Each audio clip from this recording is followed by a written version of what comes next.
తమిళనాడులో క్యాంపు రాజకీయాలు జోరుగా సాగుతున్నాయి. ముఖ్యంగా శశికళ వర్గం తమకు మద్దతుగా ఉన్న ఎమ్మెల్యేలను కాపాడుకునేందుకు తీవ్ర కసరత్తులు చేస్తోంది. 4 రిసార్ట్స్ లో చెరో 30 మంది ఎమ్మెల్యేలను ఉంచారు.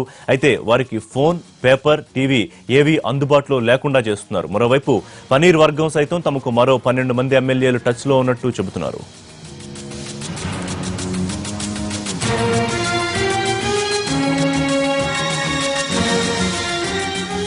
ఇక తమిళనాడులో ప్రస్తుతం ఏం జరుగుతోంది, అక్కడ క్యాంపు రాజకీయాలకు సంబంధించి పూర్తి అప్డేట్స్ మా కరెస్పాండెంట్ దినకర్ లైవ్ లో అందిస్తారు. దినకర్, ఏం జరుగుతోంది?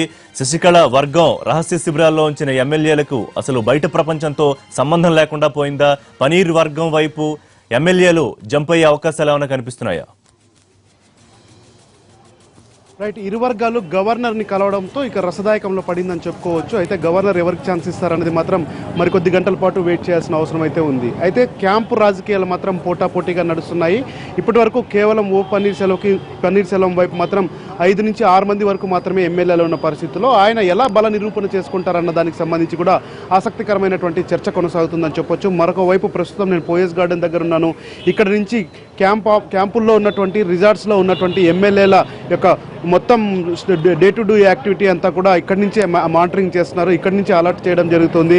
అయితే మనకు అందుతున్న సమాచారం మేరకు దాదాపు చెన్నైకి 70 కిలోమీటర్ల పరిధిలో ఉన్నటువంటి ప్రాంతాల్లో కూడా 4 రిసార్ట్స్లో ఒక్కో రిసార్ట్స్లో 30 మందిని అక్కడ ఉంచి వాళ్ళందరినీ కూడా మానిటర్ చేస్తున్నారు. ఒక్కో ఎమ్మెల్యేకి దాదాపు 2 సెక్యూరిటీ గార్డు, జిల్లా ఇన్ఛార్జికి సంబంధించినటువంటి ఒక వ్యక్తిని వాళ్ళతో పాటు మానిటర్ చేయమని కూడా చెప్పడం జరిగింది. పూర్తి స్థాయి గ్రీన్ సిగ్నల్ చెన్నై నుంచి పోయస్ గార్డెన్ నుంచి వెళ్ళిన తర్వాతే వాళ్ళంతా కూడా బయటికి రావాలని కూడా ఆదేశాలు జారీ చేయడం జరిగింది. ఈస్ట్ కోస్ట్ రోడ్ అంటారు. ఇక్కడ నుంచి చెన్నై నుంచి మహాబలిపురం వెళ్లే రోడ్డు, దాదాపు ఆ రోడ్డులోనే చెన్నైలో ఉన్నటువంటి చెన్నైకి సంబంధించినటువంటి చాలా మంది రిసార్ట్స్ కానీ స్టార్ హోటల్స్ కానీ ఉండడం జరుగుతుంది. ఈ రిసార్ట్స్లోనూ స్టార్ హోటల్స్లో కూడా ఒక 120 మంది ఎమ్మెల్యేల వరకు ఉన్నారని చెప్పి కూడా మనకు అందుతున్నటువంటి సమాచారం. అయితే 129 మంది ఎమ్మెల్యేలు తన వైపు ఉన్నారని చెప్పి ఇప్పటికే గవర్నర్కి కానీ ఆ తర్వాత గవర్నర్కి 135 మంది సంతకాలు ఇచ్చారని చెప్పారు. 129 మంది ఎమ్మెల్యేలు తమతో ఉన్నారని ప్రకటనలు చేస్తున్నారు. అయితే వీళ్ళందరూ కూడా ఆ రిసార్ట్స్లోనే ఉన్నారని చెప్పి కూడా ఉన్నటువంటి సమాచారం. ఒక్కొక్క బ్యాచ్లో 30 మంది ఎమ్మెల్యేలని 4 బ్యాచ్లుగా విడగొట్టారు.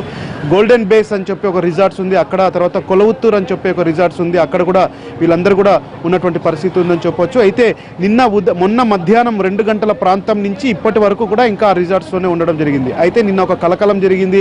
12 మంది ఎమ్మెల్యేలు ఎవరైతే ఉన్నారో వాళ్ళంతా కూడా తమను విడిచిపెట్టండి, ఇక్కడ నుంచి వెళ్ళాలంటే వెళ్ళిపోతాం బయటికి, మాకు ఇక్కడ ఉండాలని లేదని చెప్పి కూడా అన్నాడీఎంకే పార్టీలోని 2వ వర్గమైనటువంటి ఓ పన్నీర్ సెల్వం వర్గాన్ని అప్రోచ్ అయినట్టు కూడా ఆ వర్గం ప్రకటించడం జరిగింది. సో మిగతా ఎమ్మెల్యేలందరూ కూడా అక్కడికి వస్తారా లేకపోతే వాళ్ళని ఎలా కాపాడుకుంటారన్నది మాత్రం జరుగుతున్నటువంటి చర్చగా మనం చెప్పుకోవచ్చు. అయితే వాళ్ళెవరిని మేము నిర్బంధించలేదు, ఎవరిని కూడా కిడ్నాప్ చేయలేదు, వాళ్ళంతా మా కుటుంబ సభ్యులు. అన్నాడీఎంకే పార్టీ అలాగే శశికళ సీఎం కావడానికి వాళ్ళంతా ఏకగ్రీవంగా నిర్ణయాన్ని వ్యక్తం చేసినటువంటి సందర్భంలో వాళ్ళని కాపాడుకోవడం కానీ వాళ్ళతో పాటు వాళ్ళని జాగ్రత్తగా చూసుకోవడం మాకు సంబంధించినటువంటి విధి అని చెప్పి ఇక్కడ పోయస్ గార్డెన్ వర్గాలు చెప్పడం జరుగుతున్నాయి. సో గవర్నర్ నిర్ణయం వచ్చేంత వరకు ఈ యొక్క నిర్బంధమైనటువంటి పరిస్థితి కొనసాగుతుందని కూడా ఎమ్మెల్యేలు ఇంకా జంప్ ఎవరైనా దినకర్, పనీర్కి సంబంధించిన ఐటీ వర్గం విస్తృతంగా ఈ ఎమ్మెల్యేలు ఎవరైతే రహస్య శిబిరాల్లో ఉంచబడ్డారో బలవంతంగా వాళ్ళ నెంబర్లన్నీ సోషల్ మీడియాలో పెట్టడం, వాళ్ళకి విస్తృతంగా అక్కడి నుంచి ప్రచార మాధ్యమాల ద్వారా మెసేజ్లు వెళ్ళడం, మీరు పనీర్ సెల్వంకి సపోర్ట్ చేయండి, ఈ అంశం ఎమ్మెల్యేల దృష్టికి వెళుతోందా? అంటే బయట ఉన్న మద్దతు, పనీర్ సెల్వం వెనకాల ఎంత మద్దతు ఉంది కాబట్టి అది ఇన్ఫ్లుయెన్స్ చేసే అవకాశం ఎమ్మెల్యేల మీద ఎంతవరకు ఉంటుంది? అసలు ఈ విషయాలు వాళ్ళకి తెలిసే అవకాశం ఉందా లేదా?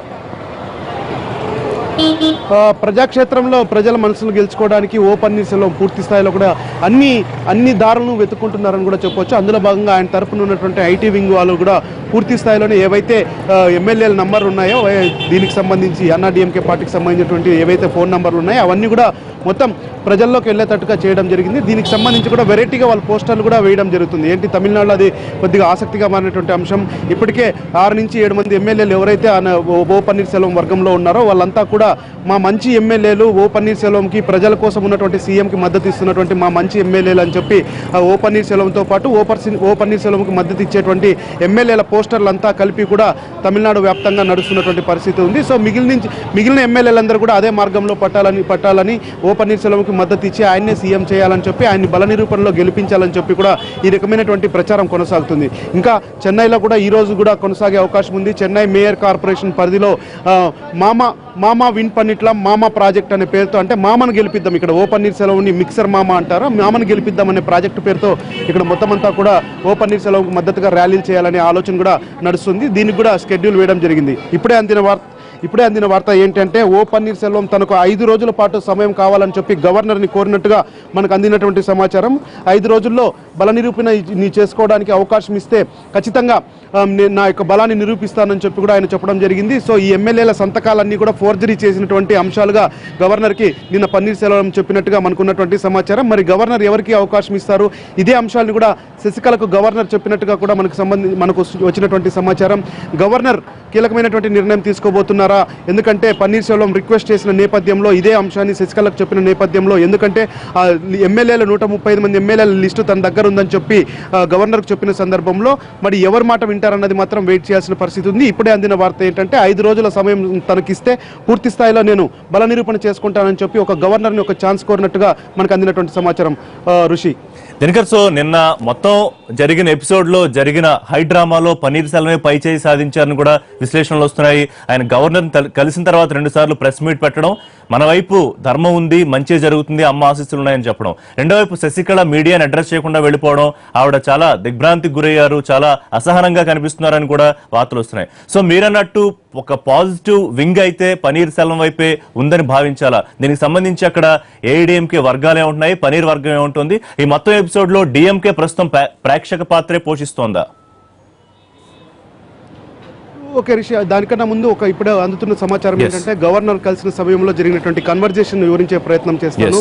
మొదట ఓ పన్నీర్సెల్వంతో 20 నుంచి 30 నిమిషాల పాటు భేటీ అయినటువంటి గవర్నర్ ఆయన ఇచ్చినటువంటి రిక్వెస్ట్ అంతా కూడా, ఆయన ఇచ్చినటువంటి వినతి పత్రాన్ని అంతా చదివాడు. అలాగే కొద్దిగా కంప్లైంట్ కూడా చేయడం జరిగింది. సంతకాలన్నీ కూడా ఫోర్జరీగా ఉన్నటువంటి సంతకాలు, సో వాటిని కూడా ఒకసారి వెరిఫై చేయమని చెప్పి కూడా కోరడం జరిగింది. సో దీన్ని కూడా గవర్నర్ విద్యాసాగర్ రావు వెరిఫై చేస్తానని చెప్పి ఆయనకు హామీ ఇచ్చినట్టుగా ఉంది. అలాగే ఏదైతే ఎమ్మెల్యేలతో ఫోర్జరీ చేసినటువంటి సంతకాలు ఉన్నాయో వాటన్నిటిని కూడా క్రాస్ చెక్ చేసుకోవాలన్న ఆలోచనలో కూడా రాజ్భవన్ వర్గాలు ఉన్నట్టుగా మనకు సమాచారం. దాంతోపాటు ఎమ్మెల్యేలు నిర్బంధంగా ఉన్నారని చెప్పి డైరెక్ట్గా ఒక షణ్ముగనాథన్ అనే ఒక ఎమ్మెల్యే అక్కడి నుంచి ఇటువైపు దూకినటువంటి ఎమ్మెల్యేతో డైరెక్ట్గా చెప్పించడంతో ఎమ్మెల్యేలతో ఎలా నిర్బంధంగా సంతకాలు పెట్టించుకున్నారన్న విషయాన్ని ఫిర్యాదు చేయించడంతో సో గవర్నర్ కూడా కొద్దిగా ఈ విషయంలో ఆచితూచి అడిగి వేయాలనే ఆలోచనలో ఉన్నట్టు సమాచారం. ఆ తర్వాత 35 నిమిషాల పాటు శశికళతో భేటీ అయినటువంటి గవర్నర్ ఒక కీలకమైనటువంటి సమాచారం ఆవిడకి ఇచ్చారు.